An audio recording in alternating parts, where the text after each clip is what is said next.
Good morning students. हमने redemption of debenture वाला chapter शुरू कर रखा है। रिडेम्पशन ऑफ डिबेंचर करने के जो अपने 4 मेथड कर लिए हैं, उसके अलावा एक मेथड और है हमारे पास। कहता है क्रिएशन ऑफ सिंकिंग फंड और debenture redemption fund for the redemption of debenture. Debenture की रिडेम्पशन करने के लिए एक हमारे पास सिंकिंग फंड मेथड भी है। वो कैसे करते देखो भी। सबसे इंपॉर्टेंट क्वेश्चन है ये। The amount required for the redemption of debenture is usually quite large. जो डिबेंचर की रिडेम्पशन करने के लिए जो हमें अमाउंट चाहिए वो काफ़ी बड़ी होती है। द कंपनी में face great difficulty in arranging such a large amount when the debenture become due for the payment. Company के पास एक बहुत बड़ी प्रॉब्लम फेस करनी पड़ती है जब उनकी पेमेंट करनी होती है। In such a large sum is paid out of the working capital of the company in one go, it may affect the routine working of the company and consequently the profit of the company would be adversely affected. अगर हम इस amount की payment working capital में से करें तो company के profit के ऊपर एडवर्सली इफेक्ट पड़ता है। तो इसके लिए कंपनी क्या करती है, एक फंड तैयार करती है जिसे सिंकिंग फंड बोलते हैं।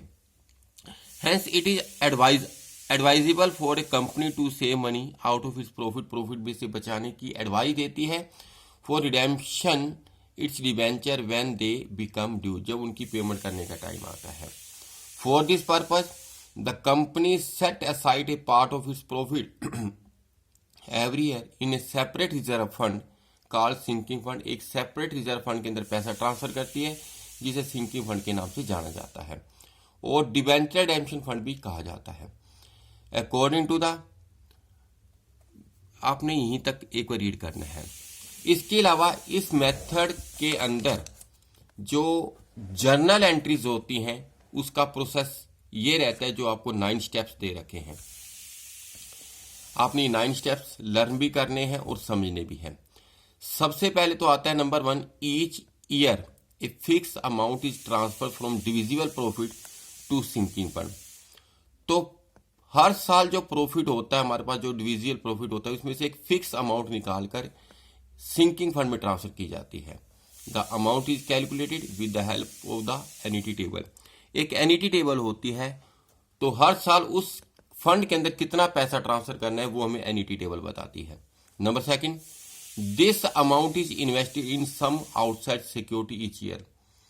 दिस अमाउंट इज इन्वेस्टेड, इस अमाउंट को आउटसाइड सिक्योरिटी के अंदर हर साल इन्वेस्ट कर दिया जाता है।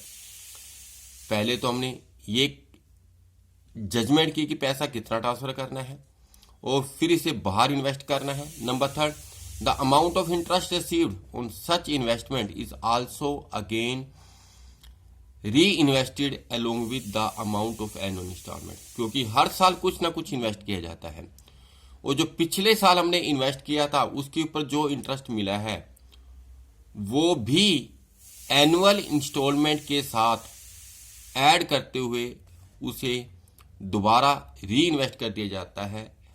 Number 4, the above mention process is repeated each year. ऐसा ही प्रोसेस हर साल चलता रहता है up to the year in which the debenture are to be redeem, जब तक डिबेंचर्स की पेमेंट नहीं हो पाती।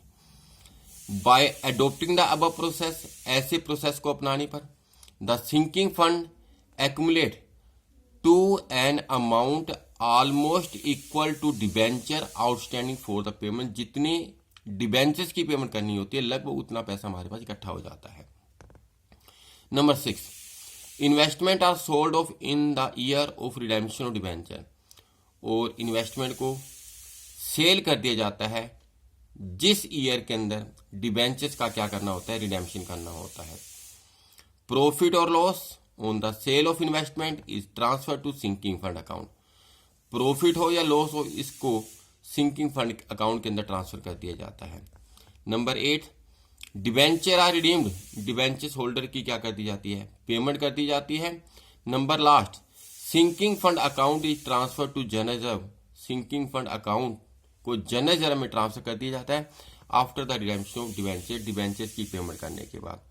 इससे नीचे आपको इससे रिलेटेड एंट्रीज दे रखी हैं, वो आपने लर्न करनी है और फर्स्ट क्वेश्चन ट्राई करना है, नहीं तो थ्योरी जरूर याद करनी है। Okay okay, thank you.